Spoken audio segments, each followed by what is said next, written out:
Good afternoon. I think post lunch we have a very good session that Mr. Ram has taken. So we'll try to wrap up in that way only.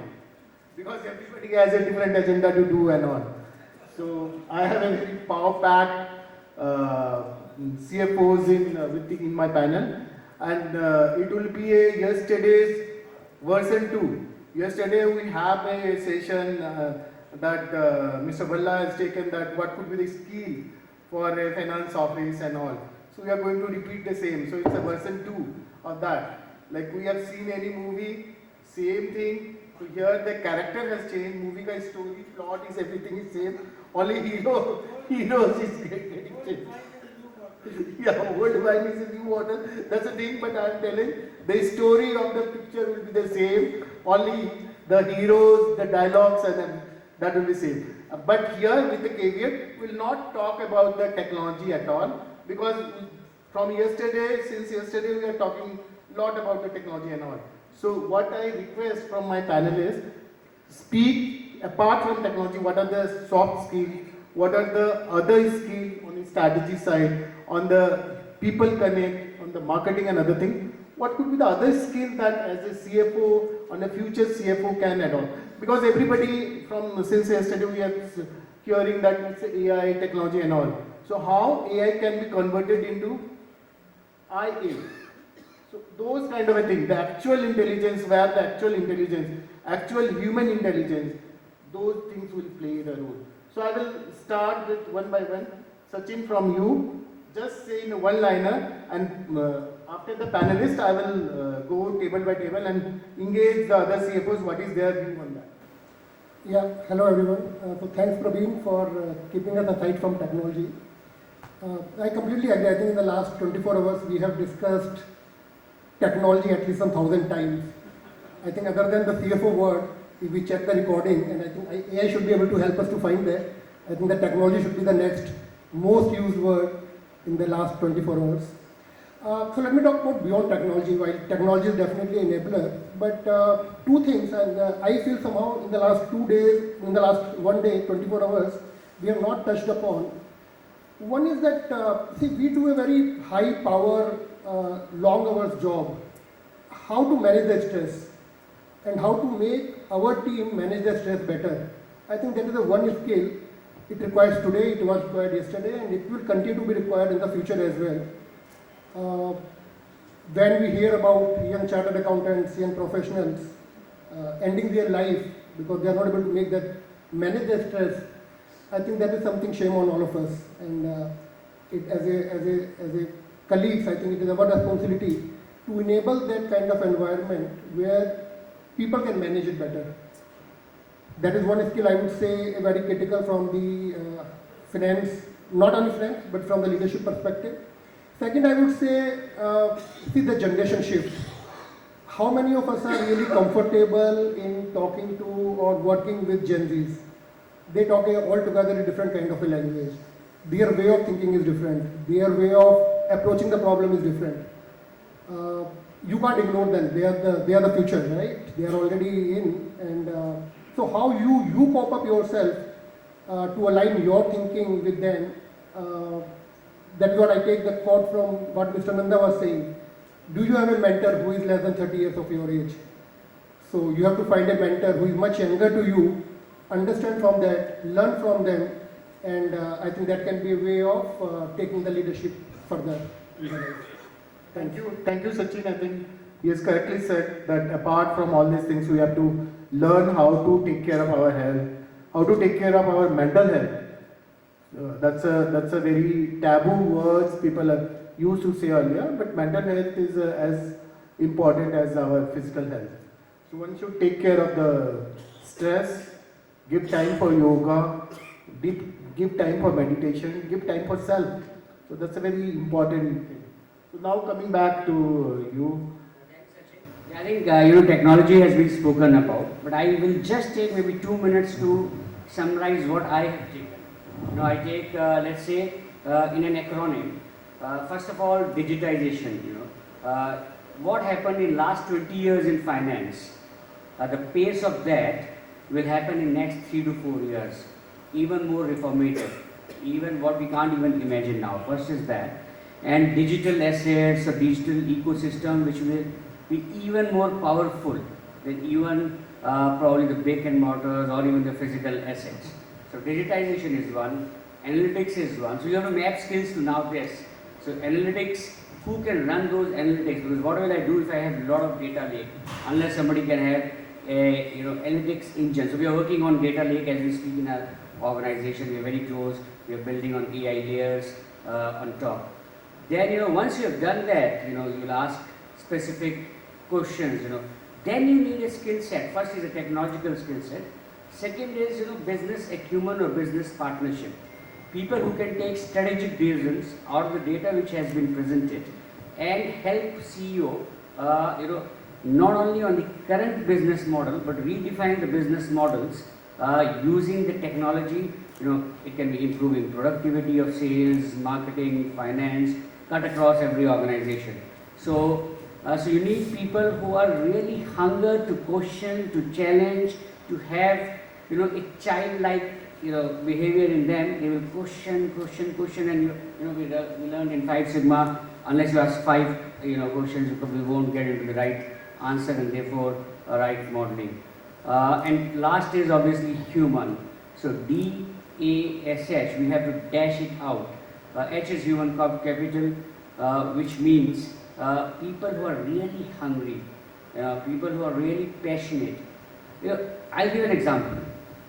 We have X number of, let's say, chartered accounting professionals in our company, and likewise for many others.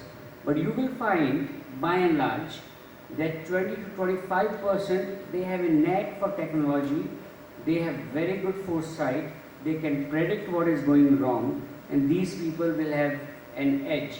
So your openness, your extrovertness, extreme forward-looking, predictive, softer skills, which will make them really differentiated from all of us who are there. So I think these 4 will have to be linked and will evolve over next 3 to 4 years. Thank you. I think what he is about to say is that one has to be very agile, responsive, and very, very accepting, so that whatever the changes, one has to accept that and move forward. Sir, Joshi sir, Sachin Joshi sir. Yeah. Good afternoon to everyone. I think I would like to give slightly different perspective because we have been talking since morning. Yesterday, unfortunately, I couldn't attend. I came in very late in the night. But since morning, we have been talking about technology.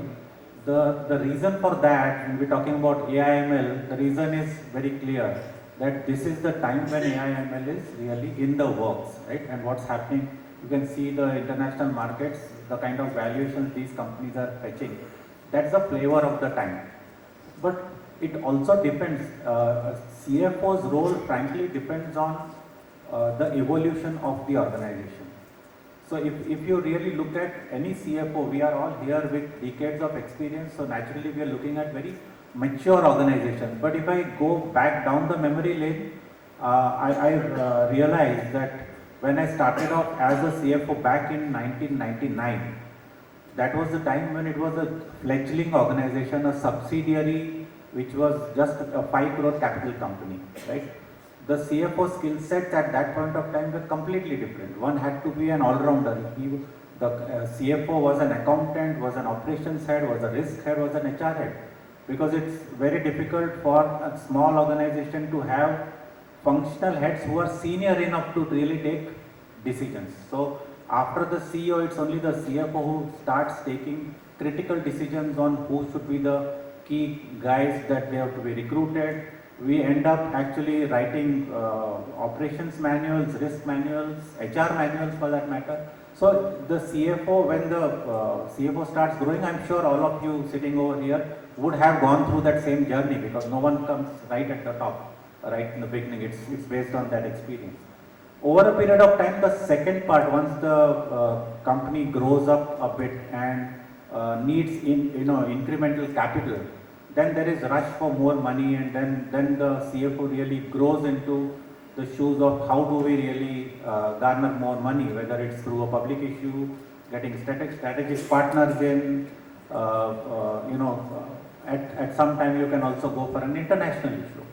So getting the strategic partners and all, this is a very different quality of work that the CFO starts working on. So this was my past experience basis, which ultimately I landed up at L&T Finance with, over last 10 years. This also has been a journey, because when I joined L&T Finance, we had almost 15 different companies, 7 different licenses. The reason why I got into that kind of a situation was the erstwhile management had banking aspirations. We wanted to become a bank, and we were left, right and center trying to acquire businesses. And we ended up having 7 NBFC licenses, trying to do different businesses. The core job at that point of time was not technology. The core point was we were having only banking aspirations without any idea whether we are going to make money or not. So I was part of that change management where we were made very clear that you bring our ROEs from 9% to 18%, which means create shareholder value. It's easier said than done. Those 15 companies, finally it took me 10 years to get the mergers done. We have done 5 mergers during the span of last so many years. And finally now we have a unified entity which is called L&T Finance. So it's a journey for a CFO, and as part of this journey, huge amount of skill sets get developed. On the job learning is what I can say. So thank you. I think he has correctly said that CFO should be the part of the change management. We should look the value creation. So these are the 2 takeaway I can take. Sir, up to you, sir. You can sort and fetch in. See, CFO, as I see today, is part of the senior leadership team in any organization, and he is a co-pilot to the CEO. I will share my own, and in this regard, so what I have seen, there is a saying, Juta Pali se Chandi Path. So whatever job comes by the way, there is a good chance that you may have to take the responsibility. I will share my own experience over the last 2-3 years. I have been involved in such tasks in my organization I could never have dreamt of. For example, in one of our manufacturing plants, there was an issue that the mine is falling in a tire corridor. Now that becomes a very, very dangerous thing from a regulatory point of view, because there are severe restrictions. So we had to really slog it out, and that was factually incorrect. I mean, 10 years after getting all the licenses, now one fine morning someone tells you that you are in a restricted area. So obviously there is something wrong somewhere. But it is a very, very challenging task to get set it right. So I was involved in that kind of role. I am not designed, I don't have any qualification, nor did I have any experience. But I had to get my hands dirty. Another example is even today, couple of our matters are in Supreme Court, which are structurally very important for our business. So again, I have to involve myself personally. I can't even leave it to my legal head. And my CEO will not obviously have time to get into this. So these are the kind of matter CFO should be prepared, willing to take responsibility of. And for the core function, he should be able to delegate to a subordinate. Thank you. I think what sir mean to say that you have to be all-rounder. You need to, at the slog over, you have to bat fast. Sometimes you have to play slow. You have to know the spin bowling, fast bowling. You have to sometimes stand in the slip, sometimes in the boundary line. So you have to do all the things. And he said in a language that Juta Silai to Chandigarh. That means you have to do the school stitching to the topmost job for that. So I think it's great. And let's now we'll go to the other my CFO colleague and fellow what they think about that. So why don't we go with this table and start with Joshna. Ladies. That is being able to get out of office and network, understand what's happening around. So in Japanese we call the term Genba. Genba is getting onto the ground, to your markets, to your suppliers, to your dealers, and to the people. Because the detail of understanding business business lies with these people. You are just sitting at the end to make numbers. But without understanding your business, you will not be able to analyze much more important. So this is one of the very critical skills, which is networking to get to the ground and understand the business in detail. Yeah, thank you. I think you have forgotten to add the play ball. Yes. What is if you desire to become a CEO? Thing that we also need to sometimes learn and unlearn also is how to be more empathetic and also create more empowerment in the teams. Sometimes we become slightly more leader-centric, but sometimes now especially is the time when we also need to get more employee-centric and more team-centric. How can we create future CFOs within our teams? The smallest member or the lowest member of the team can be aspired to become the CFO. So what can I do for it? Okay. I think the empowerment is the key. I think you have to strengthen that. I think couple of things. I think wonderful session. Health is something very important. How can you make your life completely disciplined?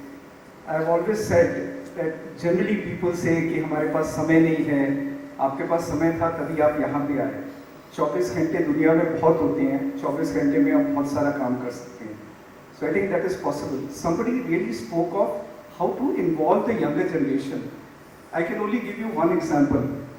Most of the decisions that I have taken is, for example, if there is any decision to be taken on direct tax matter, so my colleague who is a head of direct taxation, he has got 25 to 30 years of experience. I am sure when I take a functional head, he would not have done anything other than direct tax. So that means, he has got a whole lot of experience coming along with him. But then along with him, I take one young guy who has just joined the company, a couple of years in ENY or PwC or whatever. So he also comes, he places his point of view also, and is open to place his point of view. And most of the time, when decision is taken, I consider both of them, and generally the ratio has been 50-50%. 50% I listen to the person who is a direct tax head, and 50% to the youngster. Are we ready to involve in that particular manner? If the answer is yes, probably we would be there adopting the younger generation. Yeah, very, very well. Non-technological thing. One, of course, continues to be that when we need to engage, I already mentioned about the team, the learning capability. Beyond that, I think collaboration, cross-functional, because any tool or any exercise you do, and when you're talking about being on top, basically all this will have cross-functional impact. I think taking stakeholders together and collaborating with them to carry out your transformation activity would be very important. Yeah, thanks. So rather than selecting a skill, I will talk about the mindset, which is basically a growth mindset. We are no longer as a CFO or penny counter. We will have to create possibilities, right?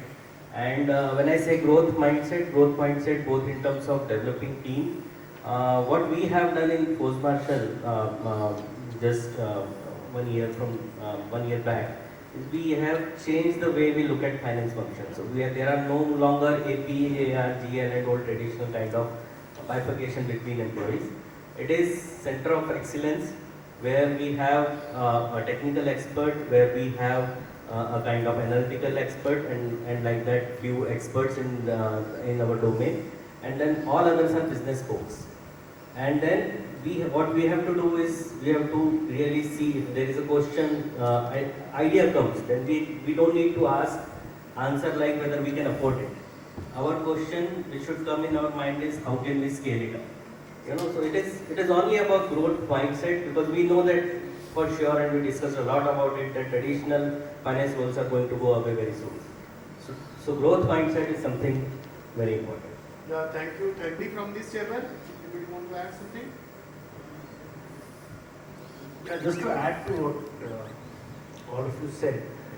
So what we have done in our teams is also to expose the teams to the higher ups. For example, when something has to be explained on the taxation, instead of I interfering and trying to be the bridge between my head of taxation and my CEO, I allow the head of taxation to directly brief the CEO on the pros and cons, and I'm just a mentor in between, adding a few words.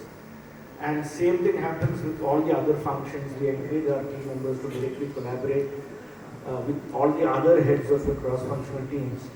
And I'm just a mentor focusing more on setting the automation background and also getting the teams to think from that bent of mind, but on ground, giving them a very good exposure so that they're all ready, they're all future. Great. So it's a engage. Painting the big picture first, that skill is required. And the second thing is stress management.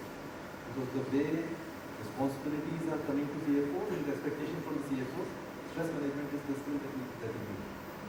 Thank you. Thank you. Talk about the need of the hour is to maintain work-life balance for the younger kids. They are not like us कि हम 24 घंटे लगे हैं तो वो भी लग जाएंगे. I have been an interview panel. I have been interviewing for last 1.5 months, and most of them are saying, I have been interviewing CAs, a lot of CEOs. Most of them are saying that there is an issue with the life balance. 5 बजे काम आता है, उससे पहले पूरे दिन आपसे कोई कुछ नहीं बोलेगा. Suddenly 5 o'clock somebody will say this is very urgent, this has to be done today. So we have to be prepared for preparing tomorrow today. कि कल क्या काम कराना है उन लोगों को बता दीजिए नेक्स्ट जनरेशन को. अगर आप सुबह उन्हें 9 o'clock you will tell them that this is to be done, they will do it wonderfully by 5:30. But if we give them at 5 o'clock, वो भी क्रम करेंगे, आप भी परेशान रहेंगे, वो भी परेशान. I am talking about the future, what is required. I think the biggest asset for a company go forward would be people. And finance section typically had the lowest attrition rate. But with this generation coming in, the roti kapda makan, that basic thing is not there. So if we don't give a purpose to them, I think the attrition rate is going to go very high. So how do you manage this new generation? That would be the biggest challenge and biggest opportunity for a CFO function or a finance function to take care. From Tata Capital. Two things in my mind. One thing is we have to invest in the future in terms of hiring good talent, the new Gen Z guys. Empower them to take decisions. Not keep everything to ourselves and expect results from them. And what we need to do as this room, we should work towards nation building. I think that will help the growth, the question that we had asked earlier to Mr. Vallabh, how do we increase GDP by 2% or 3%? Maybe we can increase it as well. That is one thing that we should be keeping in mind at this room level and investment. Self as well. When we are taking care of the balance sheet health, so we should take care of our health as well. So that's the one thing, empowering the team.